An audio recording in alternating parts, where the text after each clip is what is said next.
Hello friends, नमस्कार and welcome to this channel. दोस्तों, आज के इस वीडियो में सेबी के एक अध्ययन के बारे में हम जानेंगे जो हाल ही में एक अध्ययन किया गया है नए ट्रेडर्स के को लेके। इंडिया के टॉप 10 स्टॉक ब्रोकर से ये डाटा कलेक्ट करके सेबी ने एक अध्ययन किया है। ये पता लगाने की कोशिश की है कि जो नए निवेशक स्टॉक मार्केट में आ रहे हैं वो कैसा परफॉर्म कर रहे हैं और उनके बारे में एक चेतावनी जारी की है। तो सेबी के अध्ययन से पता चला है कि 70% इंट्राडे ट्रेडर्स असफल होते हैं। युवाओं के लिए एक चेतावनी है। सेबी की चेतावनी, यंग ट्रेडर्स को इंट्राडे ट्रेडिंग से हो रहा भारी नुकसान। तो दोस्तों, ये सेबी की एक चेतावनी है, इसके बारे में इस वीडियो में हम आज जानेंगे। तो सेबी के अध्ययन से पता चला है कि 70% इंट्राडे ट्रेडर्स असफल होते हैं। तो आप जानते हैं कि इंडियन स्टॉक मार्केट को रेगुलेट करने के लिए एक संस्था है सेबी, और सेबी इस तरह के अध्ययन करती रहती है निवेशकों के हित में कि उनको स्टॉक मार्केट में सुरक्षित महसूस करें और एक अच्छा माहौल निवेशकों को प्रदान करने के लिए सेबी लगातार ऐसे कार्य करती रहती है। तो हालिया अध्ययन ने इक्विटी कैश सेगमेंट में इंट्राडे के बारे में कुछ कठोर वास्तविकताओं को सामने लाया है। कठोर वास्तविकताएं हैं दोस्तों ये। अध्ययन के अनुसार वित्त वर्ष 2022-23 में 70% इंट्राडे ट्रेडर्स को घाटा हुआ है। यह जानकारी इंट्राडे ट्रेडिंग में उल्लेखित उछाल के बीच आई है। यानी इंट्राडे ट्रेडिंग में जो बढ़ोतरी हुई है, लोगों का रुझान बढ़ा है, उसके बीच ये जानकारी सेबी ने निकाली है। इंडिया के टॉप 10 स्टॉक ब्रोकर से उनका डाटा लिया है। तो उस डाटा का विश्लेषण करने से ये बात सामने आई है। तो ये वित्त वर्ष 18-19 की तुलना में ट्रेडर्स की संख्या में 300% की वृद्धि भी हुई है। सेबी का व्यापक विश्लेषण वित्त वर्ष 18-19 से 2022-23 की अवधि के बीच किया गया है। इस पीरियड को कवर किया है सेबी ने, जो महामारी से पहले और बाद में ट्रेडिंग रुझानों के तुलनात्मक दृष्टिकोण प्रदान करता है।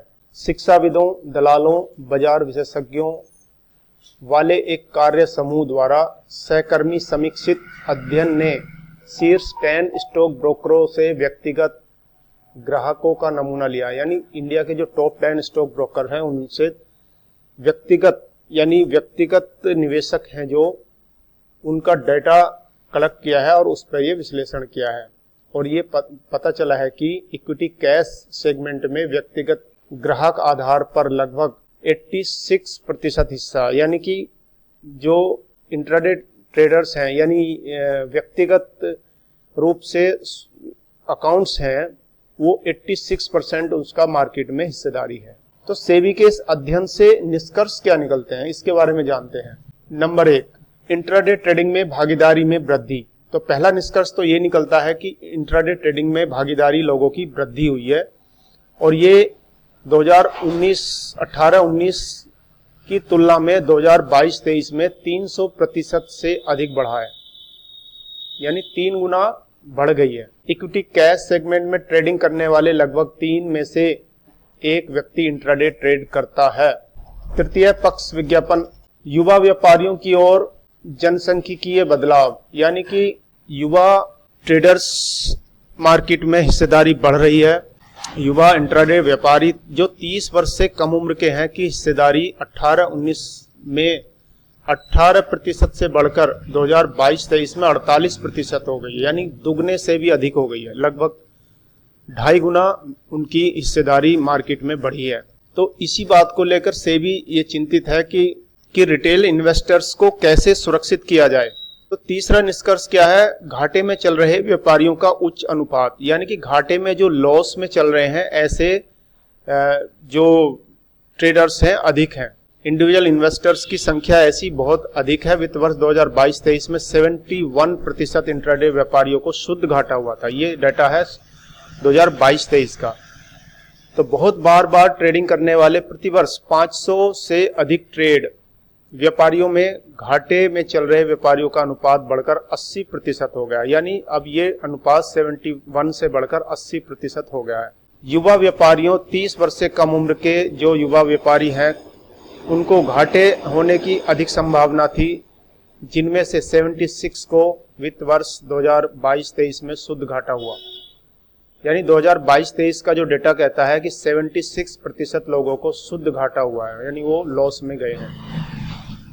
चौथा निष्कर्ष क्या है? व्यापारियों के लिए लागत निहितार्थ, यानी व्यापारियों के लिए लागत भी इसमें शामिल है।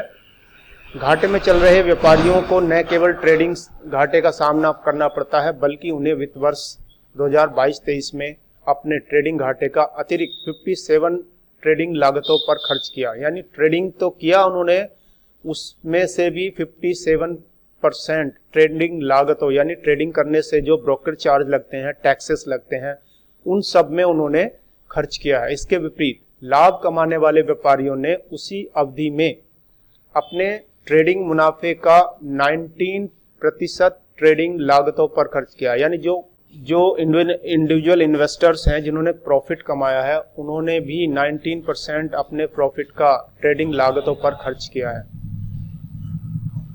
पांचवा निष्कर्ष क्या निकलता है कि ट्रेडिंग वॉल्यूम और लाभप्रदता, लाभ कमाने वाले की तुलना में घाटे में रहने वाले द्वारा किए गए ट्रेडों की औसत संख्या अधिक थी। यानी लाभ कमाने वाले जो ट्रेडर्स थे वो कम ट्रेड करते हैं, और जो लॉस कमाने वाले हैं ब्लाइंडली बहुत अधिक ट्रेड करते हैं। जब उनको लॉस हो जाता है वो अपने लॉस को रिकवर करने की कोशिश करते रहते हैं और ब्लाइंडली बहुत अधिक ट्रेड कर जाते हैं, जो यह दर्शाता है कि उच्च ट्रेडिंग वॉल्यूम का अर्थ आवश्यक रूप से लाभप्रद नहीं है। यानी उच्च वॉल्यूम, जरूरत से ज्यादा ट्रेडिंग करोगे, उससे ये पता चलता है कि आवश्यक रूप से लाभप्रद नहीं है, क्योंकि जो लाभ कमाने वाले इंडिविजुअल इन्वेस्टर्स हैं उनकी ट्रेड कम है लेकिन फिर भी वो प्रॉफिट में है। लेकिन जिन्होंने ज्यादा ट्रेड की है उन्होंने ज्यादा प्रॉफिट में होने की बजाय ज्यादा लॉस में है। तो इससे ये निष्कर्ष निकलता है कि ट्रेडिंग बहुत ज्यादा करना आवश्यक नहीं है। सही ट्रेड सही समय पर डालना बहुत जरूरी है।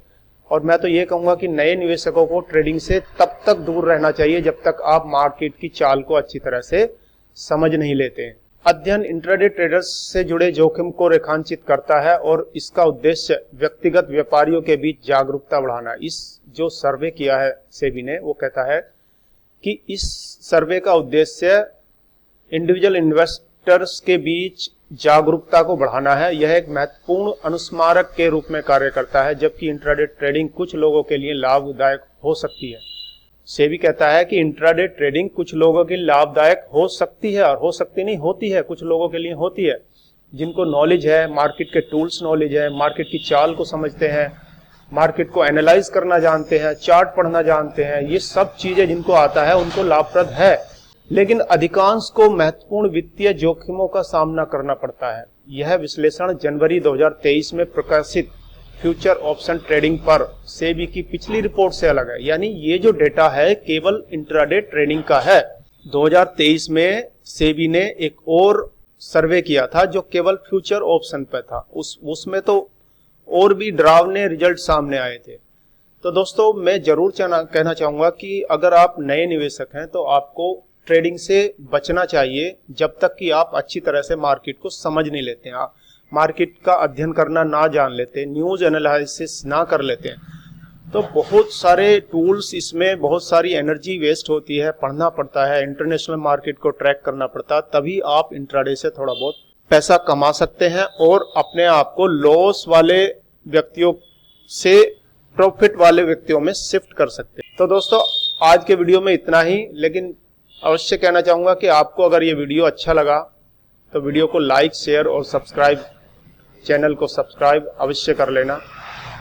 धन्यवाद, मिलते हैं अगले वीडियो में। Thanks for watching.